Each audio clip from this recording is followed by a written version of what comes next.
students, welcome to Teaching Aura. Today our topic is National Education Policy 2020.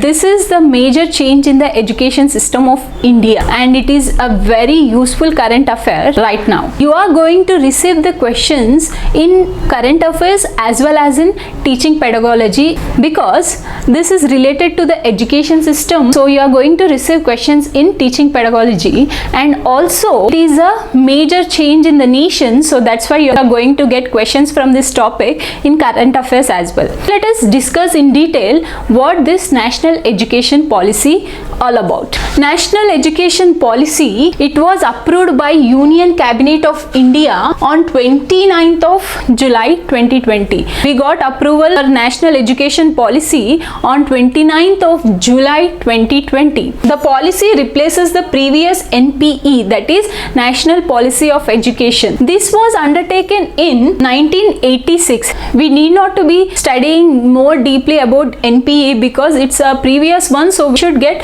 a bit of knowledge because you may get a question, one or two questions from this as well. National Policy of Education, this was established in the year 1986 and almost for 34 years we have followed this NPE system in India and it has been modified in 1992.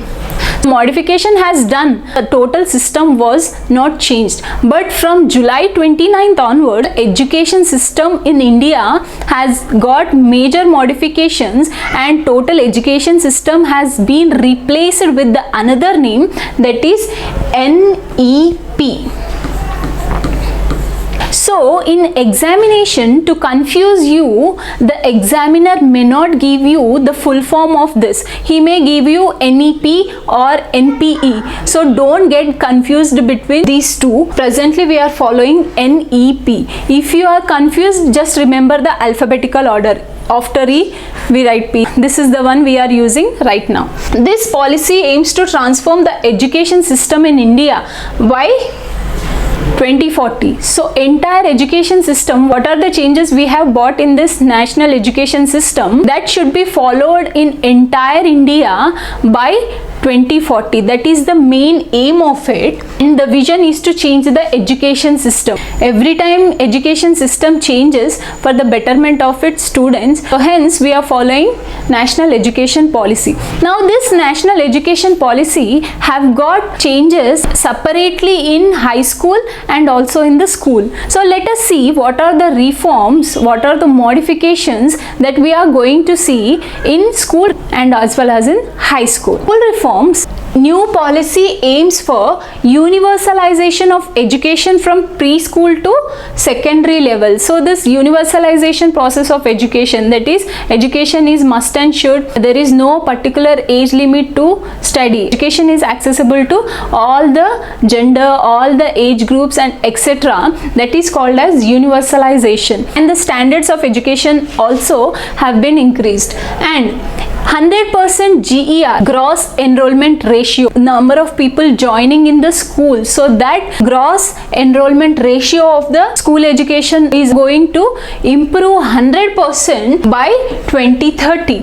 NEP 2020 will bring 2 crores out of school children back into the mainstream through the open school system. The students who have dropped from the school education after certain period of time, they are also going to enroll again. That is totally going to bring 200 crores of children into the schools. So if not a regular school, at least in the open school system. The next point which we are going to discuss is very crucial. The current 10+2 system to be replaced by a new 5+3+3+4 curricular structure, and corresponding to the ages, these are the ages which is given respectively according to this. Before National Education Policy, we used it to study 1st to 10th +2 +3. So 1st to 10th is our school education and then after secondary education and finally it's a graduation. So this is the system which we were following till now, and from 2020 July onward we are going to see a different pattern. Our pattern has changed from 10+2 to 5+3+3+4. In this 5 years, 3 to 8 age group children comes under this 5 years, and 3 years 8 to 11 years students comes under this 3 years, and 11 to 14 years comes in this third one, and last is 14 to 18 age group comes under this group. Now here nursery, LKG, UKG, okay, with the help of Anganwadi schools, this is going to be a foundation for the education system, and the curriculum and everything is separate here. Class 2 to 5 are coming here, and 6 to 8 here, and 8, 9, 10, 11, 12. So this is called as a primary stage. Okay, all the children under 3 to 8 are going to study in this foundation stage, and here it is a primary stage, here it is a middle stage, and this is a secondary stage. This is how the classification of education has been done.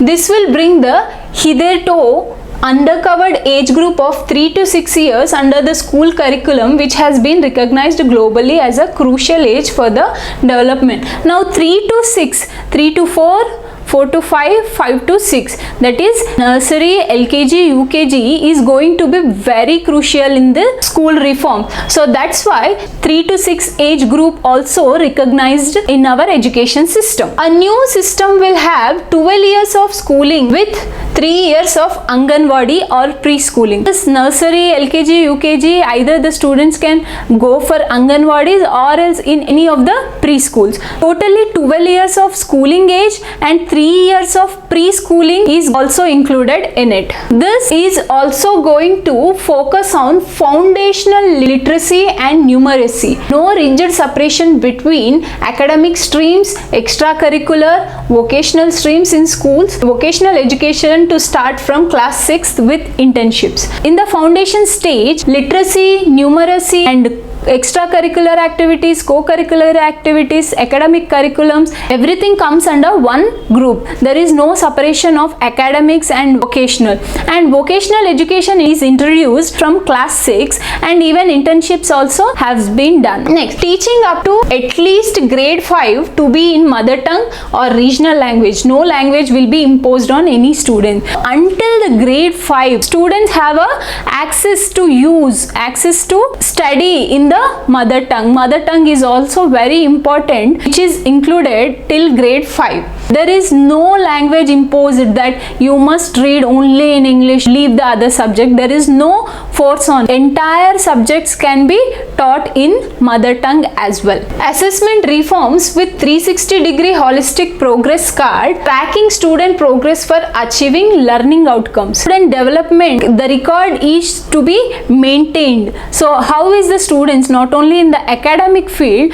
but also in co-curricular activities, vocational activities and everything, all the record has been maintained by the school. A new and comprehensive national curriculum framework for teacher, that is NCFTE 2021, will be formulated by the NCTE in consultation with NCERT. So there is a changes in the teaching education as well, because the new education system should be inculcated in the students by the means of teachers. So hence teaching training is also going to be different. The teacher training should be also in an advanced method. So that's why there is a NCFTE 2021 for the teacher education as well. By 2030, the minimum degree qualification for teaching will be 4 years integrated B.Ed degree. Previously the B.Ed was for 1 year and later on it has developed to 2 years. But from now onwards, if at all anybody wants to study B.Ed along with their academics, so that is going to be a 4 years course of B.Ed. These are the major reforms in the school education. Now let us go with the higher education reforms, that is high school reforms. The gross education system in the schooling should be 100% by 2030.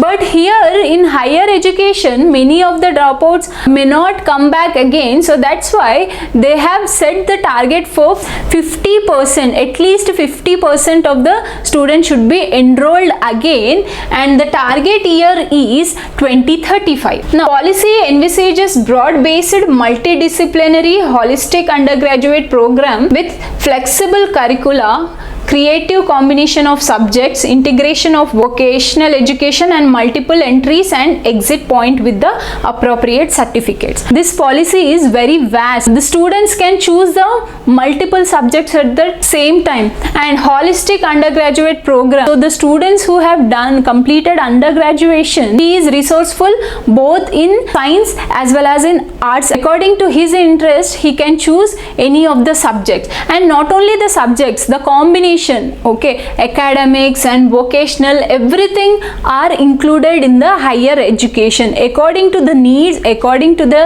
interest of the students have a choice to decide to which stream he can go.